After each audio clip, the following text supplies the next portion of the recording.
Subscribe कीजिए science first channel को और लेटेस्ट साइंस एवं फिजिक्स के वीडियो सबसे पहले देखने के लिए बेल आइकन को दबाना ना भूलें। साथ ही पूरी नॉलेज के लिए वीडियोज को अंत तक देखें, लाइक, कमेंट एवं शेयर करना ना भूलें।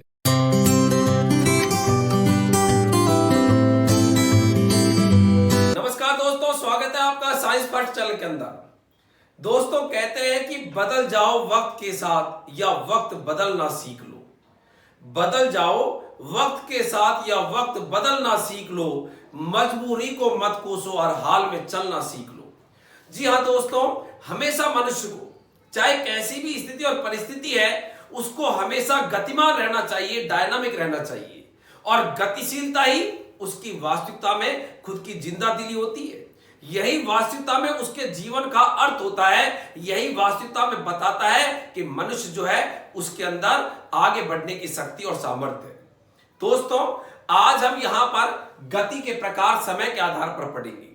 जैसे हमको हमेशा गतिशील रहना चाहिए, क्योंकि स्थिर जो होती है अवस्था वो हमेशा आपको काम करने में परास्त के अलावा कुछ भी नहीं करेगी। गतिशीलता हमेशा आपको विजयी बनाएगी। और यहां पर टॉपिक का नाम है गति के प्रकार। गति को अलग अलग प्रकार से बांटा गया। गति को दिशा के आधार पर गति के प्रकार होते हैं, एक विमीय, द्विविमीय, त्रिविमीय। गति को वेग के आधार पर मैंने आपको वीडियो बताया था, पहले वाला वीडियो आपने देखा होगा। वेग के आधार पर गति दो तरह की होती है, एक होती है एक समान गति और एक होती है एक समान त्वरित गति। और ठीक उसी प्रकार से गति का एक प्रकार और है, और वो है समय के आधार पर। समय के आधार पर भी गति दो प्रकार की होती है, और समय के आधार पर गति दो प्रकार की होती है। एक को बोलते हैं अपन आवर्त गति और एक को बोलते हैं अनावर्त गति। तो यहां पर मैंने पहले बात आपको बताई कि गति के प्रकार समय के आधार पर और समय के आधार पर दो तरह की गति होती है। एक होती है आवर्त गति और एक होती है अनावर्त गति। अनावर्त गति अंग्रेजी में इनको अपन बोले तो इसका नाम है पीरियोडिक मोशन। ये पीरियोडिक मोशन। अब पीरियोडिक मोशन आप कहोगे गुरुजी ये पीरियड शब्द तो हमने सुना है कई बार स्कूल में। जैसे अपन कहते हैं पियोन से कि जाओ टाइम हो गया, पीरियड लगा के आओ, तो जाता है और पीरियड लगा के आ जाता है। फिर 40-45 मिनट का जो भी अवधि होती है उसके बाद में फिर कहते हैं जाओ पीरियड लगा के आ जाओ, या वो स्वयं खुद ही टाइम टेबल को देख के कि हर 45 मिनट बाद में जाता है और जाके टंकारा लगा के आता है। तो ऐसी गति जो निश्चित समय में दोहराई जाती है, ऐसी गति जो निश्चित समय में दोहराई जाती है, अर्थात जाते हैं फिर टंकारा, 45 मिनट बाद में फिर टंकारा, 45 मिनट बाद में फिर टंकारा, तो उसी को अपन बोलते हैं पीरियड, कि पहला पीरियड दूसरा पीरियड। ऐसी गति जो निश्चित समय में दोहराई जाती है, तेरा नाम क्या है? आवर्त गति। और जो गति निश्चित समय में दोहराई नहीं जाती, ऐसी गति को बोलते हैं अनावर्त गति। निश्चित समय में रिपीट होने वाली गति, दोहराई जाने वाली गति, उसको बोलते हैं आवर्त गति। तो परिभाषा लिख रहा हूं मैं, वह गति जो निश्चित समय, अब चूंकि इसमें समय की बात आ रही है इसलिए ये गति के दो प्रकार होते हैं। किसके आधार पर? समय के आधार पर। तो वह गति जो निश्चित समय में, वह गति जो निश्चित समय में दोहराई जाती है, या निश्चित समय में जिसकी पुनरावृत्ति होती है, दोहराई जाती है, शब्द आ सकता है पुनरावृत्ति। ये पुनरावृत्ति होती है उसे अपन कौन सी गति बोलते हैं? आवर्त गति। और वह गति जो निश्चित समय में नहीं दोहराई जाती उसे क्या बोलते हैं? अनावर्त गति। तो यहां पर इतना समय लिख देता हूं, निश्चित समय में नहीं दोहराई जाती। तो ये निश्चित समय में नहीं दोहराई जाती है, जबकि निश्चित समय में नहीं दोहराई जाती है, जबकि निश्चित समय में दोहराई जाती है। अब आप कहोगे गुरुजी कैसे? जैसे देखो, जैसे घड़ी की सुइयों की गति। अब घड़ी में कितनी सुई होती है? घड़ी में चाहे आपकी हाथ की घड़ी हो, चाहे आपके घर पर जो दीवार घड़ी हो, घड़ी में सुइयां कितनी होती है? तो आप कहो गुरुजी घड़ी में 3 सुई होती है, एक घंटे वाली, एक मिनट वाली और एक सेकंड वाली। और ये निश्चित समय में एक चक्कर काटती है। घंटे वाली जो है ये 12 घंटे के अंदर पूरा एक चक्कर करती है। मिनट वाली सुई जो है ये 1 घंटे में पूरा एक चक्कर करती है, 1 घंटा होते ही वापस वहीं पर आ जाती है। और सेकंड वाली जो है वो टक टक टक टक लगातार चलती रहती है, वो 1 मिनट या 60 सेकंड में एक चक्कर करती है। इसका मतलब निश्चित समय में दोहराई जा रही है। धरती जो है ये अपनी अक्ष पर 24 घंटे में एक चक्कर करती है, फिर वापस वहीं आ गई, फिर 24 घंटे में एक चक्कर करती है। इस प्रकार से लगातार धरती घूम रही है।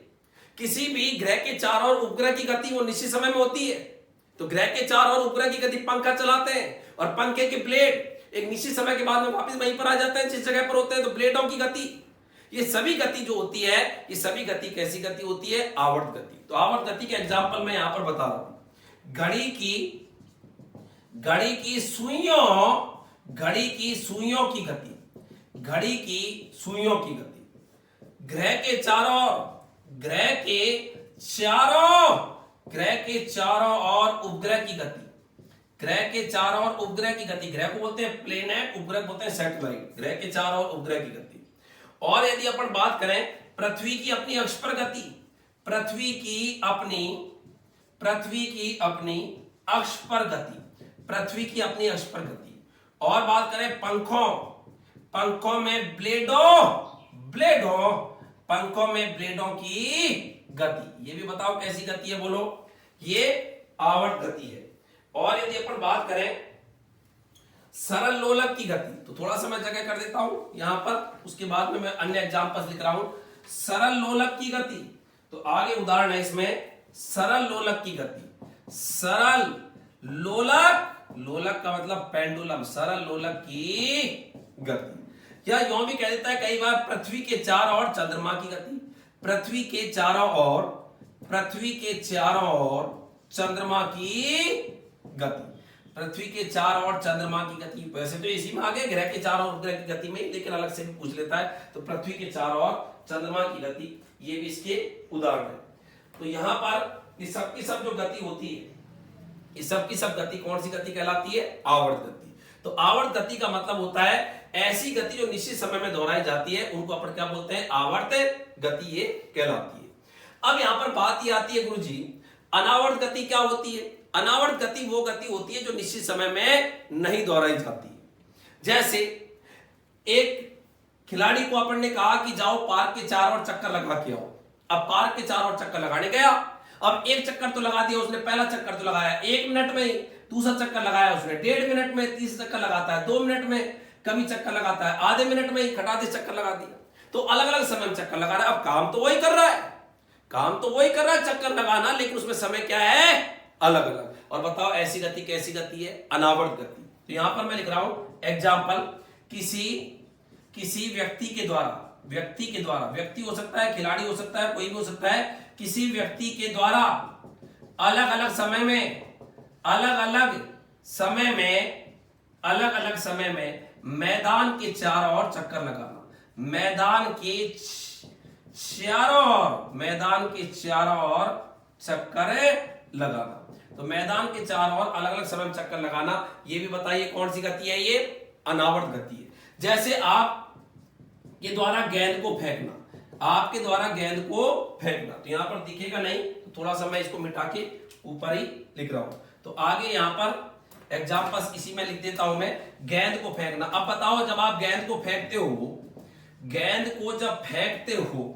तो क्या आप गेंद को फेंकने में हमेशा समान समय लगता है क्या?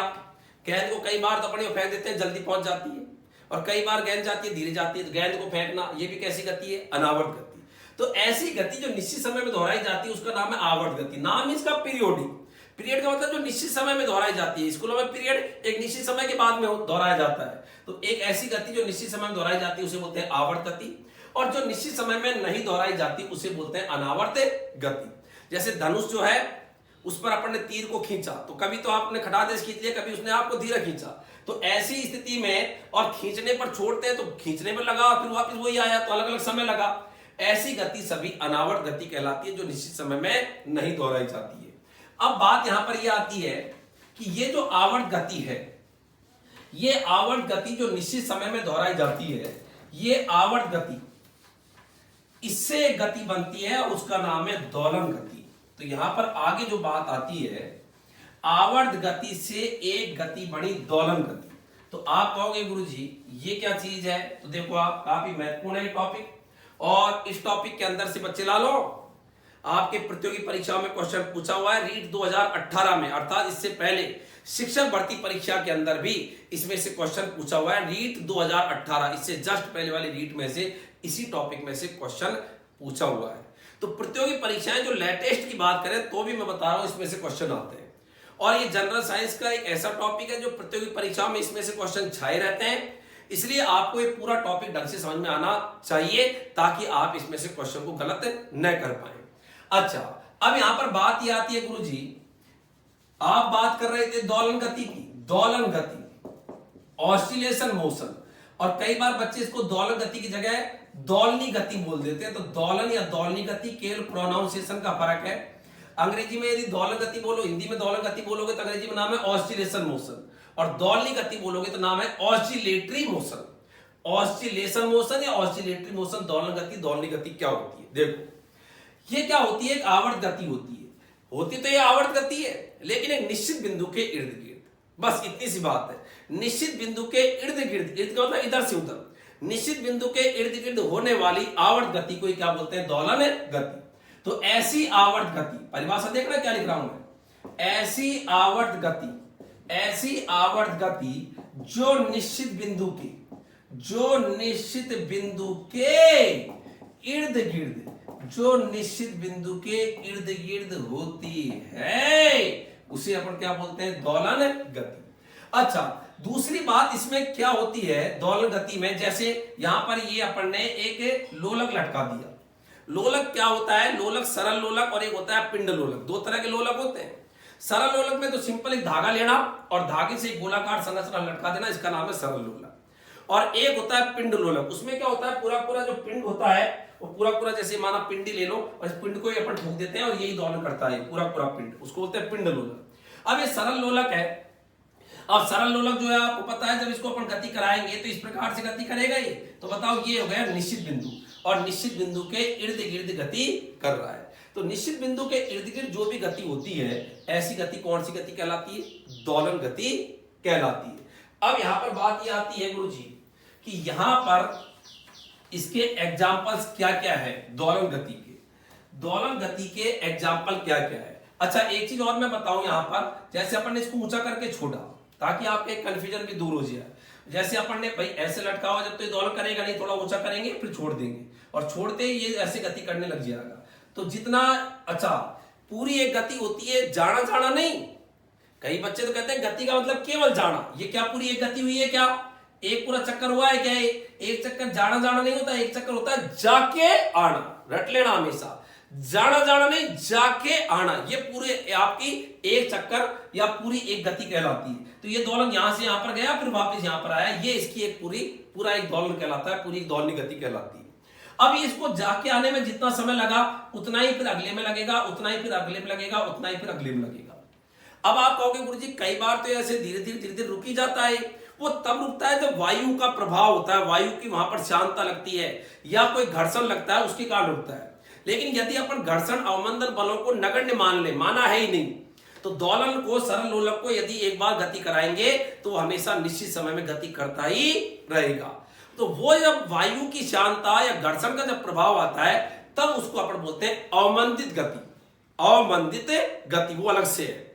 तो यहां पर तो फिलहाल ये याद रखिएगा कि आइडियल कंडीशन की बात कर रहे हैं, आदर्श परिस्थितियों की बात कर रहे हैं, और यहां पर मान रहे हैं कि कोई घर्षण या शांतता फांता या अवमंदन बल नहीं है। तो याद रखिएगा, तो जाके आने में जितना वक्त लगा अगली बार भी उतना ही वक्त लगेगा, अगली बार ही उतना ही वक्त लगेगा। तो यहां पर दोलन गति या दौलनी गति ऐसी आवर्त गति, एक आवर्त गति होती है जो निश्चित बिंदु के क्या होती है? इर्द गिर्द। एग्जाम्पल, सरल लोलक की गति, ये सरल लोलक ही होता है, एक धागे से एक गोलाकार संरचना लटका दो, तेरा नाम सरल लोलक। अंग्रेजी में अपन बोलते हैं सिंपल पेंडुलम। सरल लोलक की गति। आप कहोगे गुरुजी और दोलन गति क्या है? जैसे आपने यू आकार की नली है, इसकी देखो शेप है अंग्रेजी का अक्षर यू, अंग्रेजी में लेते हैं यू, ऐसे यू। तो यू आकार की नली में अपन ने द्रव भर दिया। अब यू आकार की नली में द्रव भर दिया अपन ने, और एक तरफ से द्रव को प्रेस कर दो, यहां से थोड़ा सा द्रव को दबा दो। अब जैसे द्रव को यहां दबाऊंगा तो दबाते ही ये द्रव ऊपर जाएगा, फिर ये ऊपर वाला नीचे दबाएगा। तो इस प्रकार से जैसे ही दबाएंगे तो बताओ ऐसे ऐसे गति करेगा नहीं करेगा ये? तो यहां पर अगला उदाहरण लिख रहा हूं, यू आकार की नली। यू आकार की नली, यू आकार की नली में भरे द्रव को दबाने पर द्रव की होने वाली गति, द्रव की होने वाली गति। अच्छा, और मैं बताऊं आपको दोलनी गति का, जैसे ये कोई स्प्रिंग है, स्प्रिंग को कमानी बोलते हैं, और इससे कोई द्रव्यमान लटका दिया, अब बताओ इसको अपन जो खींचेंगे तो जैसे ही खींचेंगे बताओ ये निश्चित बिंदु के इर्द गिर्द होगा कि नहीं होगा? अरे ये द्रव्यमान निश्चित बिंदु के इर्द गिर्द गति करेगा ना, तो बताओ कैसी गति होगी? दोलन गति। यहाँ पर पानी को दबा देंगे तो ये निश्चित बिंदु है, उसके इर्द गिर्द पानी ऐसे ऐसे करेगा, तो बताओ कैसी गति होगी? दोलन गति। यहाँ पर एक निश्चित बिंदु है, इसके इधर उधर ये लोलक गति करेगा, तो बताओ कैसी गति होगी? दोलनी गति। तो सरल लोलक यू आकार के नली में द्रव को दबाने पर द्रव की होने वाली गति, किसी स्प्रिंग से जुड़े द्रव्यमान को खींचने पर होने वाली गति। तो लिख रहा हूं मैं उदाहरण अगला, किसी स्प्रिंग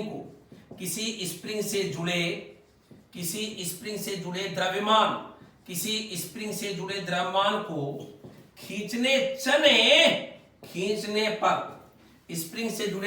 को खींचने पर होने वाली गति। ये भी बताओ किसका उदाहरण है? आपके दोलन गति का। अन्य उदाहरणों की यदि अपन बात करें तो थोड़ी सी मैं जगह कर रहा हूं, तो टॉपिक चल रहा है दोलन गति। याद रखना दोलन गति आवर्त गति होती है, बस एक निश्चित बिंदु के क्या होती है? इर्द गिर्द होती है। अच्छा, अब यहां पर बात और आती है कि गुरुजी और कौन कौन सी बात है यहां पर, जरा देखिएगा। अगला उदाहरण अपन ले रहे हैं इसकी। यहां पर यदि आपके किसी पात्र में कोई लकड़ी का गुटका है, पात्र में क्या है? कोई लकड़ी का गुटका तैर रहा है। अब आप इसको ऊपर से दबा दो, तो दबाओगे बताओ ऐसे ऐसे गति करेगा नहीं करेगा? तो एक निश्चित बिंदु के इर्द गिर्द गति हो रही कि नहीं हो रही? तो कैसी गति होगी? दोलनी गति। तो बताओ पात्र या बर्तन कुछ भी कहते हो, पात्र में तैर रहे लकड़ी के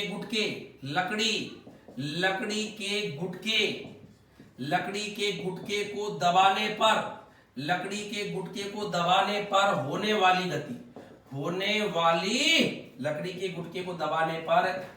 गति। और है पेड़ की टहनी को खींचने पर होने वाली गति। पेड़ की टहनी है और उसको आपने खींचा, जैसे पेड़ की टहनी इसको यहाँ खींचा तो ऐसे ऐसे गति करने लग गया। अब आप कहो गुरुजी थोड़ी देर बाद में टहनी रुक जाती है, तो वो इसलिए रुक जाती है, वायु की शांतता होती है वहां पर, उनके प्रभाव कारण रुक जाती है। वो नहीं है तो वो टहनी ऐसे ऐसे करती रही। तो यहां पर मैं लिख रहा हूं पेड़ की टहनी को खींचने पर होने वाली गति। ये भी बताओ किसका उदाहरण है? दोलन गति का। मनुष्य के हाथों की गति, ये एक निश्चित बिंदु है। ये कांख एक निश्चित बिंदु है, ये हाथ है। तो बताओ मनुष्य के हाथों की मार्च पास्ट करते हुए चल रहे हैं मिलिट्री, तो मिलिट्री का भी देखना 15 अगस्त 26 जनवरी को मिलिट्री की मार्च पास्ट, उनके हाथों की गति कैसे गति करते हैं? लेफ्ट राइट एकदम हाथ जाएगा प्रिय। फिर आप इसी तरह तो एक निश्चित समय में गति दोहराई जा रही है। तो यहां पर अपन कह रहे हैं सैनिकों की मार्च पास्ट में हाथों की गति।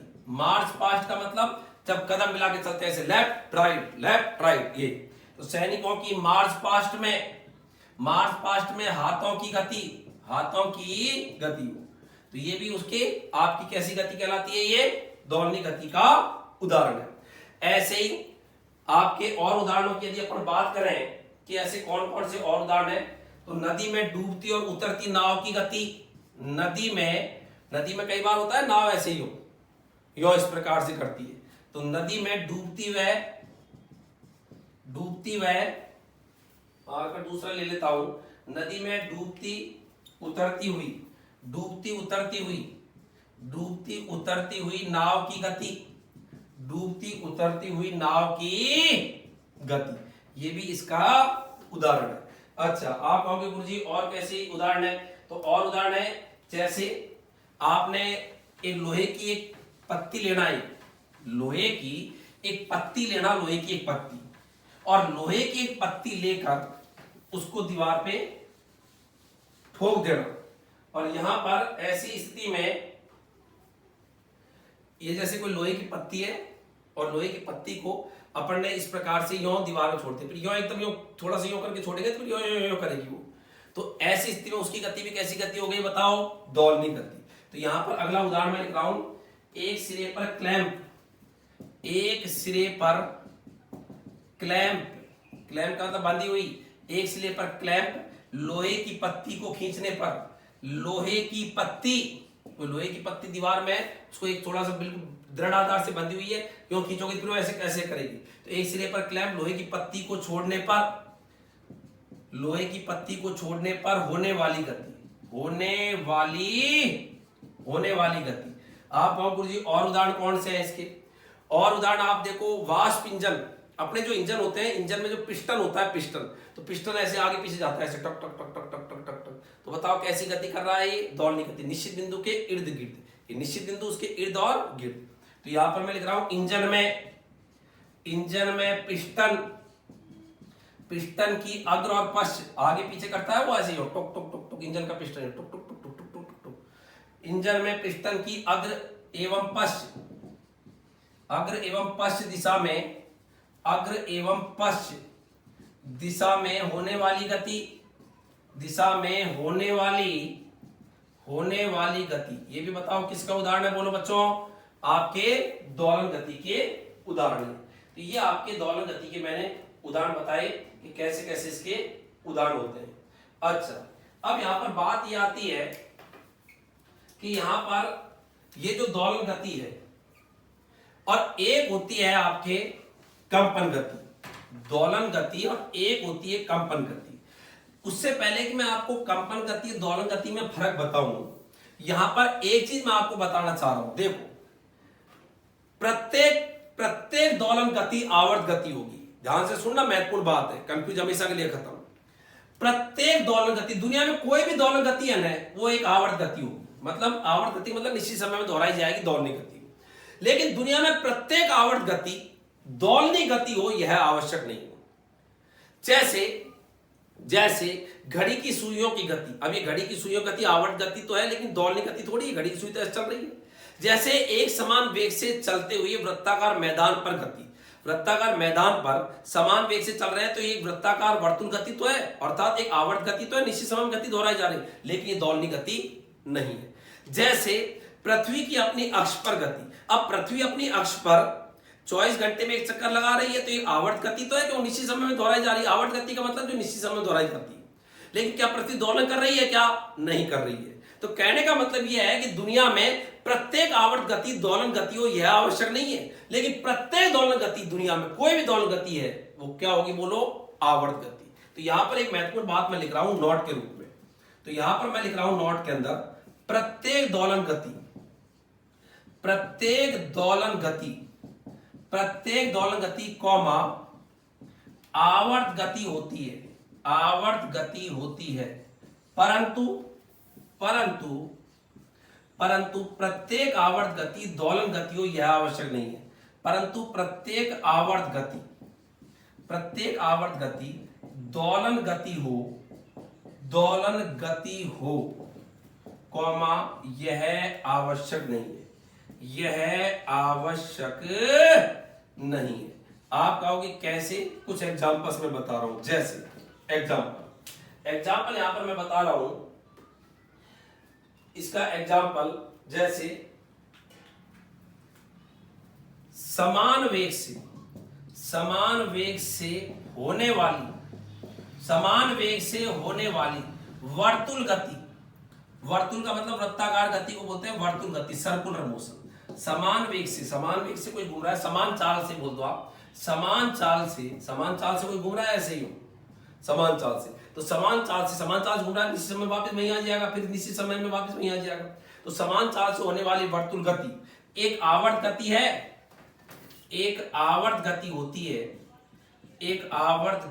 होती है, लेकिन यह दोलन गति नहीं है, लेकिन यह दोलन गति नहीं होती, दोलन गति नहीं होती है, लेकिन यह दोलन गति नहीं होती है।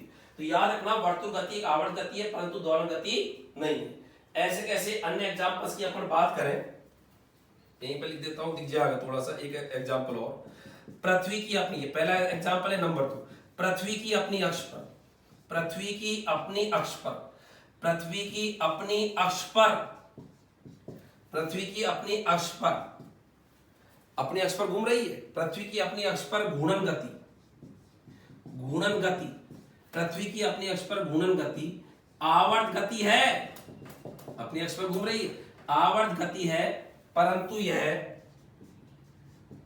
यह दोलन गति नहीं है, परंतु यह दोलन गति नहीं है। यहां पर आप ध्यान रखना, मैंने लिखा है प्रत्येक दोलन गति, दुनिया में जो भी दोलन गति है गारंटेड आवर्त गति होगी, ये बात तो बिल्कुल सही है। लेकिन प्रत्येक आवर्त गति दोलन गति हो यह आवश्यक नहीं, हो भी सकती है और नहीं भी हो सकती, तो नॉट नेसेसरी, दोनों ही बातें हैं। जैसे समान चाल से होने वाली वर्तुल गति आवर्त गति होती है लेकिन ये दोलन गति नहीं होती। ऐसे पृथ्वी की अपनी अक्ष पर घूर्णन गति, पृथ्वी अपने अक्ष पर घूम रही है तो एक आवर्त गति है परंतु ये दोलन गति नहीं है। तो ये आपको अच्छे से ध्यान रखना है, सत्य और असत्य कथन में आता है। तो ये कथन तो बिल्कुल सही है कि प्रत्येक दोलन गति आवर्त गति होती है, करेक्ट, लेकिन ये कथन कि प्रत्येक आवर्त गति दोलन गति हो यह आवश्यक है नहीं है। क्वेश्चन यह भी आता है समान चाल से होने वाली वर्तुल गति कैसी गति होगी, तो आप कहना समान चाल से होने वाली वर्तुल गति एक आवर्त गति है न कि दोलन गति। तो यहीं पे लिखा आवर्त गति होती है लेकिन यह दोलन गति नहीं होती। ऐसे दूसरा उदाहरण मैंने लिखा पृथ्वी की अपने अक्ष पर घूर्णन गति आवर्त गति है परंतु यह दोलन गति नहीं है। अब यहां पर बात और आगे आती है, और यहां पर जो बात आगे आती है वो ये है कि यदि अपन कंपन गति की बात करें तो आप कहोगे गुरुजी कंपन गति और शब्द सुना है हमने, तो ये क्या लिया है आपने अभी तक हमको बताया था आवर्त गति, एक आपने बताया था अनावर्त गति जो निश्चित समय में नहीं दोहराई जाती उसे अनावर्त गति, और जो निश्चित समय में दोहराई जाती है उसे आवर्त गति। फिर आवर्त गति से बड़ी कौन सी, दोलन गति। अब मैं आपको बता रहा हूं कंपन गति के बारे में। तो ये देखो आगे जो बात आ रही है उसका नाम है कंपन गति। तो यहां पर मैं लिख रहा हूं कंपन गति, वाइब्रेटिंग मोशन, वाइब्रेशन, कंपन, वाइब्रेशन का मतलब कंपन। कंपन गति क्या होती है, तो याद रखना कंपन गति एक दोलनी गति है, एक दोलनी गति है। अब आप कहोगे दोलनी गति है तो फिर इसका नाम अलग से क्यों दिया, बस फर्क इतना सा है कंपन गति दोलन गति है अर्थात वो निश्चित बिंदु के इर्द गिर्द होती है, वही आवर्त गति है। कंपन गति में सब कुछ बात वही है, कंपन गति में भी वही आवर्त गति होती है क्योंकि दोलनी गति है तो आवर्त गति भी है। दूसरी बात निश्चित बिंदु के इर्द गिर्द होती है, कंपन गति भी निश्चित बिंदु के इर्द गिर्द होती है, निश्चित बिंदु के इर्द और गिर्द, क्लियर।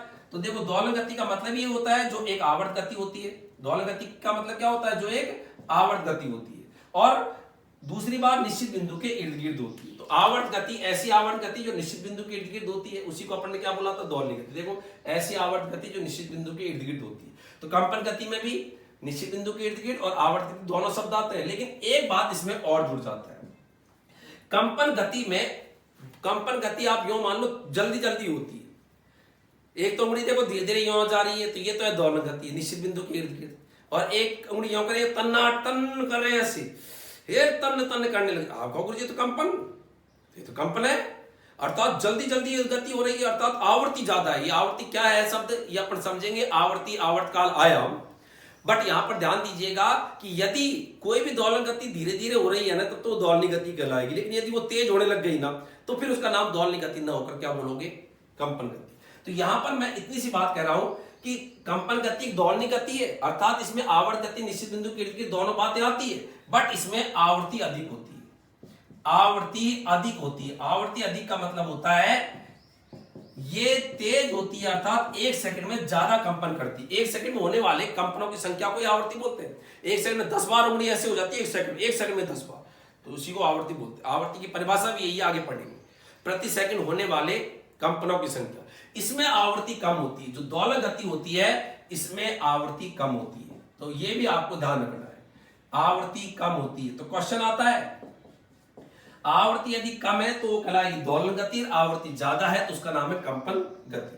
अब जैसे कंपन गति के मैं कुछ उदाहरण बताऊं, वाहन को एकदम स्टार्ट करते हैं ऐसे, कोई पुराना कोई व्हीकल है, पुरानी बस है, ठटेड़ी बस मान लो, ठटेड़ी बस, उसको स्टार्ट करते हैं ऐसे करके सब सवारी हिल जाती है बेचारी, सब सवारी ऐसे कंपन करती है। कोई रोटी वोटी खा के आया तो अंदर का पूरा जो है रोटी ये सब अंदर से हिलने लग जाती है ऐसे कन कर।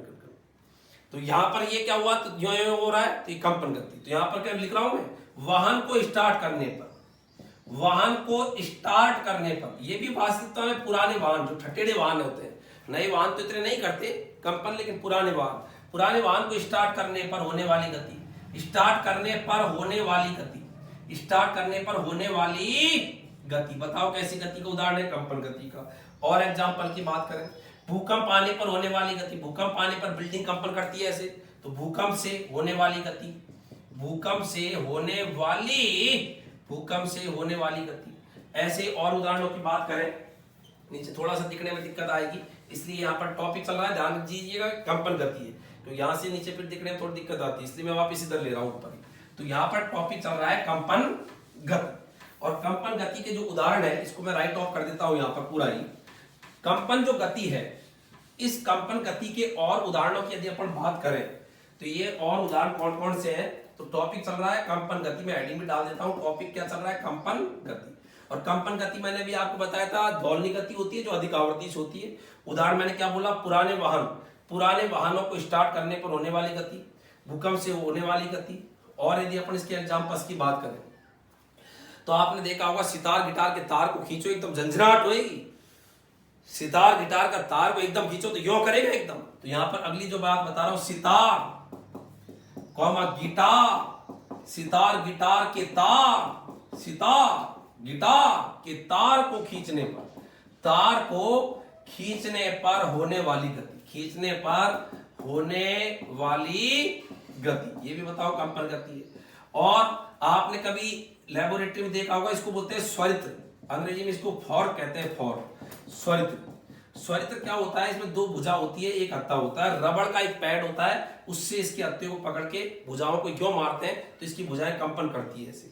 और अन्नाद नली का कभी प्रैक्टिकल किया होगा, जिससे कि ध्वनि का वेग ज्ञात करते हैं, अन्नाद नली की सहायता से ध्वनि का वेग ज्ञात करते हैं। तो इस स्वरित्र से यहाँ पर ध्वनि उत्पन्न करके वहां पर भेजा जाता है। तो स्वरित्र जो होता है ना, इसकी भुजाएं भी कंपन करती है।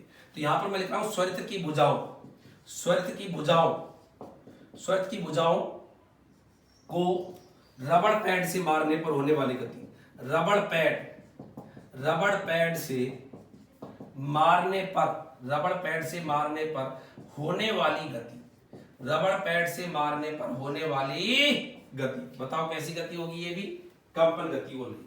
अच्छा, और अपन बात करें तो आपने कभी देखा होगा स्पीकर, ये स्पीकर, डीजे स्पीकर, स्पीकर जो होता है उसके अंदर डायफ्राम होता है ना, जो पर्दा, उनको देखना वो कैसे कंपन करते हैं, ऐसे ढूंढ ढूंढ। स्पीकर होते हैं, स्पीकर, उनके आगे देखा होगा पर्दा, कई बार नहीं होता स्पीकर का पर्दा फट गया साहब, तो स्पीकर का जो पर्दा है वो भी कंपन करता है। तो यहां पर मैं अगला एग्जांपल लिख रहा हूं, स्पीकरों में डायफ्राम, डायफ्राम, या और थोड़ा मैं लिख दूं पर्दे, पर्दे की गति, पर्दे की गति।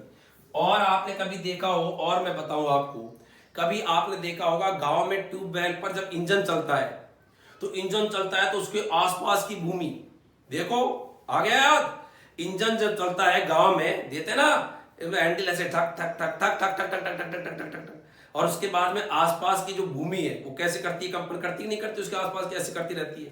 तो यहां पर मैं ये लिख रहा हूं, इंजन, इंजन के आसपास, इंजन के आसपास, इस इंजन के आसपास भूमि पर होने वाली, भूमि पर होने वाली कंपन गति, भूमि पर होने वाली गति, हेडिंग तो डर ही रहा है। इंजन को, इंजन के आसपास को, इंजन को स्टार्ट कर दिया, उसके आसपास भूमि पर होने वाली गति, तो ऐसे ऐसे होती है, दूजनी से आती है वहां पर। तो ये भी बताओ किसके उदाहरण है, बोलो, कंपन गति के उदाहरण। तो ये सभी मैंने आपको बताया था कि कंपन गति के उदाहरण है, इसके अंदर की ये होती है। और अपना एग्जाम्पल कहें, आपने कभी देखा होगा नगाड़ा ढोलकी, तो उनका जो पर्दा होता है वो कैसा करता है, कंपन करता है नहीं करता। तो यहां पर लिख दूं मैं ढोलकी, ढोलकी नगाड़ा, नगाड़ा ढोलकी के पर्दे की होने वाली गति, के पर्दे की होने वाली गति। तो ये सभी क्या है, ज्यादा आवृत्ति से होती है, और ज्यादा आवृत्ति से होती है तो उसी का बोलते हैं अपन कंपन गति। अपने भी यहाँ पर जो ध्वनि जो है जो निकलती है वो ज्यादा आवृत्ति से निकलती है, अपनी ज्यादा फ्रीक्वेंसी होती है। तो अपने कंठ के आसपास हाथ लगा के देखो, एकदम कंपन सा होता नहीं होता। तो ये भी एक उदाहरण है किसका, कंपन गति का। तो मैंने अभी तक आपको बताया बच्चों, जो अभी तक मैंने आपको पढ़ाया वो केवल इतना सा मैंने आपको समझाया है कि समय के आधार पर गति दो प्रकार की होती है, और समय के आधार पर दो तरह की गति होती है। यहां तक आपको समझ में आ गया होगा। एक गति मैंने बताई थी आपको आवर्त गति, और समय के आधार पर जो दूसरी गति मैंने आपको पढ़ाई थी वो बताइए कौन सी गति है, अनावर्त गति। बस इतना सा पढ़ने पड़ा था। और फिर मैंने बताया था आवर्त गति यदि निश्चित बिंदु के इर्द गिर्द होती है। अब देखो जितना पढ़ा है ना उसका पूरा सार एक लाइन मारा है, जितना मैंने इतनी देर तक पढ़ा है उसका, कि समय के आधार पर गति दो तरह की होती है, आवर्त गति, अनावर्त गति। जो निश्चित समय में दोहराई जाती है वो आवर्त गति, और आवर्त गति में यदि एक कंडीशन और जोड़ दें, निश्चित बिंदु के इर्द गिर्द, निश्चित बिंदु के इर्द गिर्द यदि कोई आवर्त गति होती है तो फिर उसका नाम है दोलन गति। उसका नाम क्या है? दोलन गति। तो उसका नाम पड़ जाएगा दोलन गति। और यदि इस दोलन गति में फिर एक कंडीशन और जोड़ दें कि ये दोलन गति अधिक आवृत्ति से हो रही है, दोलन गति यदि अधिक आवृत्ति से हो रही है तो बताओ फिर नाम क्या पड़ जाएगा? कंपन गति। देख लो, यही शब्द आज अपन ने पढ़े थे, पूरा पूरा सार आ गया। समय के आधार पर दो तरह की गति, periodic motion, non periodic motion. Hindi में बोले तो आवर्त गति, अनावर्त गति। आवर्त गति की परिभाषा केवल इतने ज्यादा को जो निश्चित समय में दोहराई जाती है। अब ऐसी आवर्त गति जो निश्चित बिंदु के इर्द गिर्द भी होती है, मतलब निश्चित समय में भी दोहराई जाती है और निश्चित बिंदु के इर्द गिर्द भी होती है, ऐसी गति को बोलते हैं कौन सी गति? दोलन गति। और दोलन गति में यदि ज्यादा आवृत्ति है तो ऐसी दोलन गति जिसमें ज्यादा आवृत्ति होती है, ऐसी गति कौन सी गति कहलाती है? कंपन गति। इतना अपन ने अभी तक समय के आधार पर गति को पढ़ा था। तो मेरे हिसाब से ये डायग्राम आपके दिमाग में याद हो गया होगा कि समय के आधार पर गति आवर्त, अनावर्त, ऐसे याद रखो। फिर आवर्त गति में निश्चित बिंदु के इर्द गिर्द होती है दोलन गति। दोलन गति में ज्यादा आवृत्ति हो गई तो ये अब कहलाएगी कंपन गति। दोलन गति, कंपन गति एक ही है, बस दोलन गति कम आवृत्ति से होती है, कंपन गति ज्यादा आवृत्ति से होती है। अच्छा, अब यहां पर एक बात आती है बच्चे लाओ, और बात यहां पर यह आती है कि यदि कोई लोलक है, एक चीज और आपको मैं महत्वपूर्ण है जो मैं बता रहा हूं कि क्या है ये, देखो, यदि कोई लोलक है, अब बताओ ये लोलक है सरल लोलक, ये कोई सरल लोलक है, ये ऐसे लटका हुआ है, ये कोई अरे मरे ले, ये जैसे कोई सरल लोलक लटका हुआ है, ये इसकी कहलाती है माध्य स्थिति। कौन सी स्थिति कहलाती है? माध्य स्थिति। इसका नाम साम्य स्थिति भी है। तो साथ के साथ मैं समझाता चल रहा हूं, इसको बोलते हैं माध्य ऑब्लिक साम्य स्थिति। या समझना है, सारणी बढ़ा रहा हूं, काफी महत्वपूर्ण है। जब मैं इसको अभी देखो ऐसे लटका हुआ है ना, तो जिंदगी में ये दोलन नहीं करेगा। सरल लोलक, माना ये सरल लोलक है, एक धागे से गोलाकार संरचना लटकी हुई है, ऐसे लटका हुआ है, तो कभी जिंदगी में दोलन नहीं करेगा ये। लेकिन जैसे ही इसको थोड़ा सा मैं ऊंचा कर दूं, तो ऊंचा करने के बाद में जैसे मैं मेरे बल को हटाऊंगा, ऊंचा किससे करा मैंने? उंगली से। तो उंगली से मैंने बल लगाया, बल लगा के ऊंचा कर दिया। अब जैसे मैं मेरी उंगली हटाऊंगा तब बल हटाऊंगा तो ये दोलन करने लग जाएगा, जैसे ऊंचा करके छोड़ूंगा तो ऐसे ऐसे दोलन करेगा। तो ये जो मैंने इसको जहां तक ऊंचा किया, ये इसकी कहलाती है चरम स्थिति। चरम स्थिति कहलाती है। चरम का मतलब होता है एक्सट्रीम, चरम स्थिति। जैसे मुझको तो चरम सुख की प्राप्ति हुई, अर्थात आज कुछ आपके साथ ऐसा हुआ कि आपको बहुत अच्छा सुख मिला, चरम सुख, तो चरम स्थिति कहलाती है, एक्सट्रीम। तो ऐसे ही चरम स्थिति इधर भी होती है, अगल में भी होती है और बगल में भी होती है, और ये इस प्रकार से दोलन करता है। बिल्कुल उतनी ही होती है जितना ये होता है उतना ही है। तो ये अगल बगल में बताओ, दो तो क्या होती है? चरम, और बीच में क्या होती है? माध्य। ये माध्य, चरम, फिर ये चरम और बीच में माध्य। तो अधिकतम जो स्थिति बढ़ती है अगल बगल में, ये तो कहलाती है क्या? चरम, और बीच में कौन सी स्थिति होती है? माध्य स्थिति। अच्छा, अब आप बताओ, मैंने इसको यों करा तो मैंने मेरा बल लगाया। अब बताओ, जिस बल के कारण ये वापस इधर आ रहा है, भाई ये लोलक को मैंने यूं ऊंचा कर दिया, तो ये तो नहीं ऊंचा ही रह जाएगा कि भाई गुरुजी ने ऊंचा कर दिया और गुरुजी ने अपना बल पे डाले तब भी ऊंचा ही रहेगा, ये तो इधर आएगा। तो जिस बल के कारण कोई वापस अपनी अवस्था में आने का प्रयास करता है, ऐसे बल को बोलते हैं प्रत्यानयन बल। तो पहले बात यहां पर एक शब्द है, उससे अपना परिचय करिएगा। प्रत्यानयन बल, रेस्टोरिंग फोर्स, ये क्या होता है? ऐसा बल जो किसी को वापस अपनी स्थिति में लेके आता है। मैंने लोलक जो है उसको अपनी संतुलन स्थिति से थोड़ा सा बिगाड़ दिया, अपना बल लगाया, ये मेरा बल है, आरोपित बल, उसने इसकी स्थिति बिगाड़ा। अब मैं मेरा आरोपित बल हटाने पर वापिस वस्तु जिस जगह पर, जिस अपनी पूर्ववत अवस्था में आती है, जिस बल के कारण आ रही है, जो बल इसको लेके आ रहा है, ऐसे बल को बोलते हैं प्रत्यानयन बल। जैसे कोई छोटा बच्चा है और उसको ऐसे ही अपने मजाक में उसकी कान में ऐठी लगा दी। अब बच्चे में कान में ऐठी लगा दी तो ऐठी लगा दी, इसका मतलब आपने एक बल लगा दिया, आरोपित बल। अब आप ऐठी हटाओ, तो आपने अपना हाथ हटा लिया तो कान वापिस अपनी अवस्था में आ जाएगा। अब जिस बल के कारण वापिस अपनी अवस्था में आया कान, वही है प्रत्यानयन बल। ये थोड़ी ऐठी लगा दी तो कान हमेशा के लिए ऐसे मुड़ गया, ऐठी लगा दो कान मुड़ गया। अब आप अपना बल हटा लो तो कान वापिस अपनी अवस्था में आ जाएगा, और अपनी अवस्था में आ जाएगा। बताओ कौन सा बल है? प्रत्यानयन बल। जैसे, और मैं आपको बताऊं, जैसे ये किताब है, बहादुर बच्चे, किताब का नाम है बहादुर बच्चे। ये है, इसको मैंने दबाया, कोई सी किताब हो सकती है, तो बहादुर बच्चे किताब हाथ में आ गई मेरे। इसको मैंने दबाया, अब दबाया तो ये है आरोपित बल, ये दबाया तो ये है आरोपित बल, मेरा बल लगा। अब मैं मेरा बल हटा रहा हूं, अब ये जिस बल के कारण वापस अपनी अवस्था में आ गया, मैंने मेरा बल हटाया, मैंने पहले तो बल लगाया उससे दब गया, लेकिन मैं जैसे मेरा बल हटाता हूं तो वापस किताब अपनी अवस्था में आ गई। अब अपनी अवस्था में जिस बल के कारण आ गई वो कौन सा बल होता है? प्रत्यानयन बल। कहने का मतलब जो किसी को वापस अपनी अवस्था में लेके आता है उसे कौन सा बल बोलते हैं? प्रत्यानयन बल। वह बल जो वस्तु, पिंड, कण, कुछ भी कह दो, वस्तु, पिंड, कण को पुनः अपनी प्रारंभिक अवस्था में, पुनः अपनी प्रारंभिक अवस्था में लाता है, प्रारंभिक अवस्था में लाता है, उसे बोलते हैं प्रत्यानयन बल। अब ये जो प्रत्यानयन बल है इसका सूत्र क्या है वो भी यहां पर समझ लीजिएगा। प्रत्यानयन बल, प्रत्यानयन बल जो होता है विस्थापन के समानुपाती होता है और विपरीत होता है। आप कहोगे ये क्या बात है? देखो बहुत सिंपल सी बात है, यदि मैं यहां पर इसका विस्थापन कम करूंगा तो प्रत्यानयन बल भी कम लगेगा, यदि विस्थापन ज्यादा करूंगा, उसको ज्यादा ऊंचा कर दिया तो प्रत्यानयन बल भी ज्यादा लगेगा। जैसे मैं अपना बल कम लगाऊंगा तो कम लगाऊंगा मतलब विस्थापन इसका किताब का मैंने कम किया तो प्रत्यानयन बल भी कम लगा, मैंने इसका जोर सा कर दिया तो प्रत्यानयन बल जो लगेगा, जो वापस लेके आएगा वो भी जोर का लगेगा। अर्थात यदि विस्थापन किसी का कम है तो प्रत्यानयन बल भी कम है, लेकिन विस्थापन यदि ज्यादा है तो जो प्रत्यानयन बल है जो इसको वापस अपनी अवस्था में लेके आ रहा है वो भी क्या लगेगा? ज्यादा लगेगा।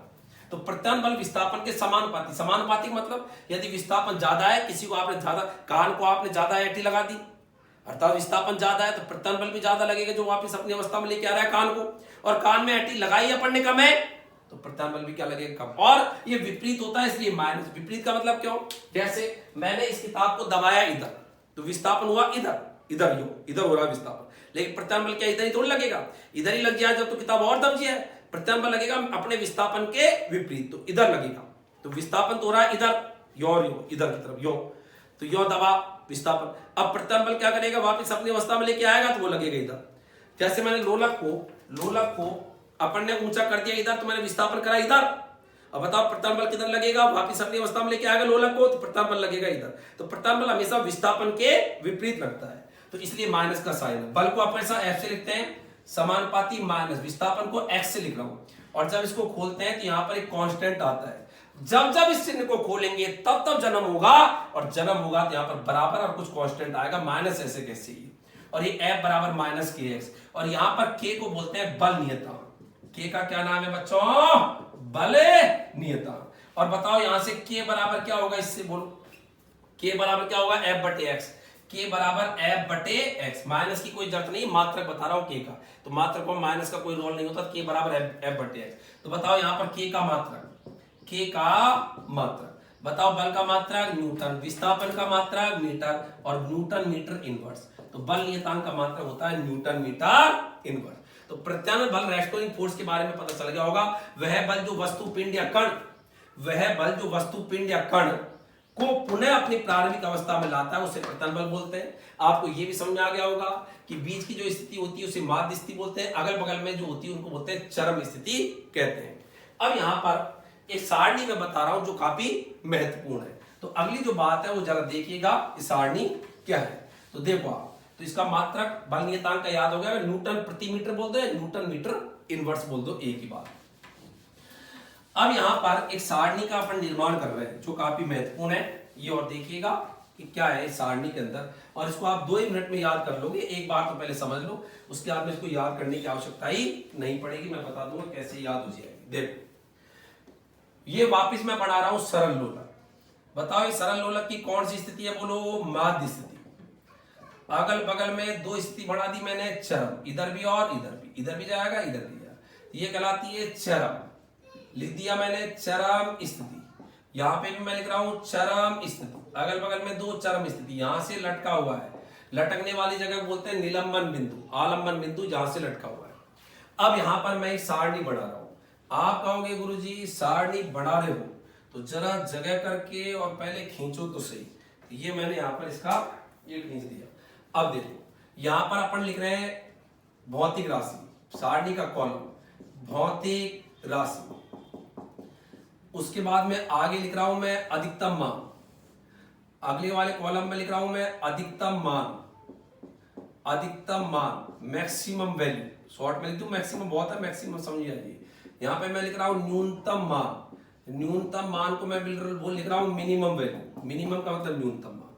अच्छा, अब यहां पर अपन कुछ भौतिक राशियां हैं, उनके अधिकतम न्यूनतम मान के बारे में जिक्र करेंगे। सबसे पहले अपन बात करेंगे विस्थापन की, देखो बताओ विस्थापन की, फिर अपन बात करेंगे प्रत्यानयन बल की, फिर बात करेंगे अपन वेग की, फिर बात करेंगे वेग के बाद में अपन गतिज ऊर्जा की, और फिर अपन बात करेंगे स्थितिज ऊर्जा की। और ये आपको सारणी के अंदर ये मैंने लिख दिया कि कौन सी चीज दोलन गति में कहां अधिकतम होती है, कहां न्यूनतम होती है। ये बात हो रही है ऐसे दोलन कर रहा है, तो इसका मतलब ये दोलनी गति कर रहा है,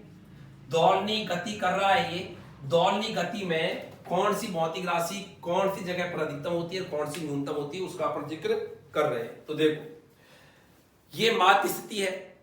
अब जब मैंने इसको ऊंचा कर दिया तो ये इसका विस्थापन अधिकतम होगा, ऐसे ही ये माध्य स्थिति से इधर भी जाएगा तो इसका विस्थापन अधिकतम होगा। तो बताओ विस्थापन अधिकतम कहां होता है, यहां तो माध्य स्थिति में तो विस्थापन है ही नहीं, विस्थापन अधिकतम बताओ कहां होगा, चरम स्थितियों में विस्थापन अधिकतम होता है। देखो जब इसको मैं ऊंचा कर रहा हूं, ऊंचा तो यहां पर भी हुआ, ऐसे ऊंचा करते जा रहा हूं, लेकिन सबसे ज्यादा ऊंचा मैंने यहां पर कर दिया ना, तो सबसे ज्यादा इससे ऊपर तो ऊंचा ही नहीं ना, तो सबसे ज्यादा ऊंचाई माध्य स्थिति से सबसे ज्यादा ऊंचाई अपनी यहां तक ही है, तो चरम स्थिति में विस्थापन होता है मैक्सिमम। तो बताओ विस्थापन अधिकतम कहां होता है, बोलो चरम स्थिति में। तो यहां पर मैं लिख रहा हूं विस्थापन अधिकतम बताओ कहां होता है, चरम स्थिति में। और बताओ विस्थापन न्यूनतम कहां होता है, माध्य स्थिति में। इस जगह विस्थापन न्यूनतम है, तो बताओ न्यूनतम मान कहां लिख दूं मैं, माध्य स्थिति में। क्वेश्चन पढ़ते जा रहे हैं कि दोलनी गति में विस्थापन का अधिकतम मान कहां होता है, चरम स्थिति में, माध्य स्थिति में। ऐसे आएगा तो आप बोलोगे चरम स्थिति में। दोलनी गति में विस्थापन का न्यूनतम मान कहां होता है, माध्य स्थिति में। अब है प्रत्यानयन बल। जैसा कि आप जानते हो प्रत्यानयन बल विस्थापन के क्या होता है, समानुपाती और विपरीत होता है। विपरीत तो केवल ये बताता है कि विस्थापन यदि इधर है तो प्रत्यानयन बल इधर लगेगा, इसलिए विपरीत का साइन है। लेकिन आप ये बताओ यदि विस्थापन ज्यादा है तो प्रत्यानयन बल भी क्या लगेगा, ज्यादा। ये लोलक है, इसको ज्यादा अपन योग कर देंगे तो प्रत्यानयन बल भी ज्यादा लगेगा, और हल्का सा योग करेंगे प्रत्यानयन बल भी कम लगेगा। बहुत ज्यादा योग कर दोगे प्रत्यानयन बल भी ज्यादा लगेगा, और यदि अपन कम विस्थापन करेंगे प्रत्यानयन बल भी कम लगेगा। अब बताओ विस्थापन सबसे ऊंचा सबसे ज्यादा कहां होता है, सबसे ज्यादा विस्थापन कहां होता है, चरम स्थिति में। तो इसका मतलब पक्का मानना प्रत्यानयन बल भी बताओ कब सबसे ज्यादा लगेगा, जब चरम स्थिति में होगा ना, तो प्रत्यानयन बल भी ज्यादा लगेगा। और माध्य स्थिति में ये यूं है तो बताओ प्रत्यानयन बल लगेगा क्या, नहीं लगेगा, न्यूनतम लगेगा। प्रत्यानयन बल कब लगेगा, जब ज्यादा इसको विस्थापित करेंगे। तो जहां विस्थापन अधिकतम होता है वहां पर प्रत्यानयन बल भी अधिकतम होता है। तो बताओ प्रत्यानयन बल का अधिकतम मान भी कहां होगा, बोलो चरम स्थिति में, क्योंकि चरम स्थिति में विस्थापन अधिकतम है, विस्थापन होता है, x अधिकतम है, तो प्रत्यानयन बल भी क्या होगा, अधिकतम होगा। अब बताओ न्यूनतम कहां होगा, बोलो माध्य स्थिति में। अच्छा, इसके बाद में आता है बात वेग की। बताओ जब मैंने इसको यों ऊंचा करके ये छोड़ा, अब मैंने पकड़ के छोड़ रहा हूं, तो छोड़ने के बाद में इसका वेग बढ़ता यहां वेग सबसे ज्यादा होगा, तभी तो नहीं रुकेगा ये। फिर वेग कम होता जीरो, फिर वापस ऊपर से नीचे आएगा तो वेग बढ़ता यहां सबसे ज्यादा, और फिर कम होता यहां सबसे। तो बताओ जब लोलक को अपन यहां पकड़ के छोड़ते हैं तो वेग बढ़ता यहां सबसे ज्यादा वेग है यहाँ पर। यदि यहाँ वेग जीरो हो जाएगा तो रुक ही जाएगा, ऊपर नहीं जाएगा। लेकिन आप कह रहे हो ऊपर जा रहा है, इसका मतलब वेग सबसे ज्यादा है, और सबसे ज्यादा वेग हो गया यहाँ पर बढ़ता उसके कारण ऊपर जा रहा है, और फिर वेग कम होता यहाँ वेग क्या हो जाता है, बोलो जीरो। फिर वापस आएगा तो वेग बढ़ता यहाँ सबसे ज्यादा, और फिर कम होता यहाँ सबसे कम। तो बताओ वेग जो है वो अधिकतम कहां होता है, तो जब ये गति करता हुआ आ रहा है तो बताओ वेग अधिकतम कहां होगा, चाहे यूं आओ तब भी यहाँ पर अधिकतम होगा, जब यूं आएगा तब भी यहाँ पर वेग अधिकतम होगा, तभी तो इधर उधर जाएगा। यदि यहां से ऊपर आ रहा है वेग बढ़ता यहां सबसे ज्यादा हो जाएगा वेग, और उसी के कारण फिर आगे बढ़ गया। फिर ऊपर से आएगा तब भी वेग बढ़ता यहां सबसे ज्यादा हो जाएगा, फिर ऐसे जाता है। और यहां पर वेग क्या हो जाता है, इसका जीरो, तभी तो रुक जाता है। यदि वेग जीरो नहीं होता तो फिर तो और ऊपर जाता है, फिर तो लोग यहां तक पहुंच जाता है, लेकिन यहां से ऊपर जा ही नहीं पा रहा है। इसका मतलब चरम स्थिति में वेग क्या हो जाता है, जीरो हो जाता है, न्यूनतम हो जाता है। तो वेग की बात करें तो वेग न्यूनतम कहां होता है, बोलो चरम स्थिति में। और वेग बताओ सबसे ज्यादा कहां होता है, बढ़ता सबसे ज्यादा कहां होता है, बोलो माध्य स्थिति में। तो याद रखना वेग माध्य स्थिति में सर्वाधिक होता है और चरम स्थिति में न्यूनतम होता है। और आपने कभी सुना होगा गतिज ऊर्जा का सूत्र होता है 1/2 mv², अर्थात जहां वेग अधिकतम होगा वहीं पर गतिज ऊर्जा अधिकतम होगी। तो बताओ वेग अधिकतम कहां पर था, वेग अधिकतम कहां पर था, माध्य स्थिति में, तो गतिज ऊर्जा भी अधिकतम कहां होगी, बोलो माध्य स्थिति में। और बताओ वेग न्यूनतम कहां था, चरम स्थिति में, बताओ गतिज ऊर्जा न्यूनतम कहां होगी, बोलो चरम स्थिति में। अब बात आती है स्थिर ऊर्जा। स्थिर ऊर्जा विस्थापन पर निर्भर करती है, विस्थापन के समानुपाती है, यो मानो। और आप वैसे भी देखो, यदि यहां पर मैंने यो कर दिया तो बताओ इसका सबसे ऊंचा विस्थापन यही स्थान है। और स्थिर ऊर्जा का सूत्र आपने कभी सुना होगा U बराबर mg है। स्थिर ऊर्जा का सूत्र सुना होगा U बराबर mg है। देखो जब ये लोलक ऊपर जा रहा है तो यहां गया, यहां गया, यहां गया, फिर यहां पहुंचा। बताओ इसकी ऊंचाई बढ़ती जा रही नहीं बढ़ती जा रही, तो सबसे ज्यादा ऊंचा यही होता है और सबसे ज्यादा ऊंचा ये यहीं पे बैठा है, तो इसकी स्थिर ऊर्जा सबसे ज्यादा होगी। ऐसे इधर भी स्थिर ऊर्जा सबसे ज्यादा होगी, लेकिन सबसे कम कहां होगी, यहां पर ऊंचाई इसकी है ही नहीं। तो स्थिर ऊर्जा न्यूनतम होती है माध्य स्थिति में और अधिकतम कहां होती है, बोलो चरम स्थिति में। चाहे इधर मान लो चाहे इधर मान लो, तो एक ही बात है। तो स्थिर ऊर्जा की बात करें तो स्थिर ऊर्जा अधिकतम बताओ कहां होती है, चरम स्थिति में। तो यहां पे लिख रहा हूं स्थिर ऊर्जा अधिकतम कहां होती है, बोलो चरम स्थिति में। और न्यूनतम बताओ कहां होती है, माध्य स्थिति में। अच्छा अब एक चीज और बताओ, त्वरण। कभी आपने सुना बल का सूत्र F बराबर ma। त्वरण जो होता है उसका व्यवहार बल का जैसा होता है। त्वरण का व्यवहार हमेशा क्या होता है, बल का जैसा। तो बताओ प्रत्यानयन बल अधिकतम जहां होगा वहीं पर त्वरण होगा। तो प्रत्यानयन बल ऑब्लिक करके लिख रहा हूं मैं इसी में त्वरण। चाहे प्रत्यानयन बल के बारे में पूछे चाहे प्रत्यानयन त्वरण के बारे में पूछे, दोनों के दोनों अधिकतम होते हैं चरम स्थिति में, न्यूनतम होते हैं माध्य स्थिति में।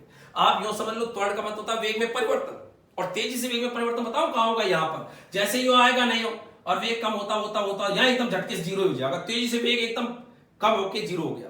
ऐसे ही यहां पर भी गया तो वेग कम होता होता होता होता यहां पर एकदम झटके से जीरो हो जाएगा। तो तेजी से वेग में परिवर्तन जहां होगा वही त्वरण अधिकतम होगा। इसका मतलब त्वरण अधिकतम कहां होगा या तेजी से वेग में परिवर्तन कहां होगा, चरम स्थिति में। इसलिए प्रत्यानयन बल और त्वरण जो है दोनों का व्यवहार एक जैसा होता है, इसलिए मैंने इस कॉलम में प्रत्यानयन बल ऑब्लिक क्या लिख दिया, त्वरण। तो ये आपके यहां पर पहला, दूसरा, तीसरा, चौथा और पांचवा, ये पांचों बिंदु लिख दिए। इसमें से कई बार आपके रीट 2018 में से क्वेश्चन इसी सारणी में से आया था। रीट 2018 के अंदर से जो क्वेश्चन आपके आया था वो क्वेश्चन आपके इस प्रकार से था कि दोलन करते हुए सरल लोलक के लिए कौन सा कथन सत्य है। तो यहां पर दोलन गति करते हुए लोलक के लिए कौन सा कथन सत्य है, क्वेश्चन ऐसे आया तो कौन सा कथन सत्य है।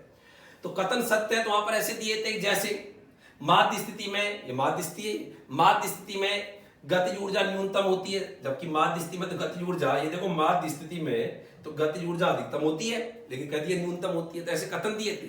अच्छा एक कथन ये था कि अधिकतम जहां विस्थापन होगा वहां स्थिर ऊर्जा भी अधिकतम होगी। तो देखो विस्थापन अधिकतम कहां है, चरम स्थिति में। और बताओ स्थिर ऊर्जा भी बताओ अधिकतम कहां है, चरम स्थिति में। इसका मतलब जहां विस्थापन अधिकतम होता है वहीं पर स्थिर ऊर्जा भी क्या होती है, अधिकतम होती है। तो देख लो विस्थापन अधिकतम चरम स्थिति में और स्थिर ऊर्जा भी अधिकतम कौन सी स्थिति में, चरम स्थिति में। ये कथन बिल्कुल सही है कि जहां विस्थापन अधिकतम होता है अर्थात चरम स्थिति में, वहीं पर स्थिर ऊर्जा भी क्या होती है, अधिकतम होती है। अब आपको इसको बिल्कुल शॉर्ट में मैं याद करना सिखाऊं एक लाइन में, जिससे आपका पूरा टंटाई खत्म। ये तो मैंने समझाने के लिए एक एक बात अपन ने सारणी को इतना लिया।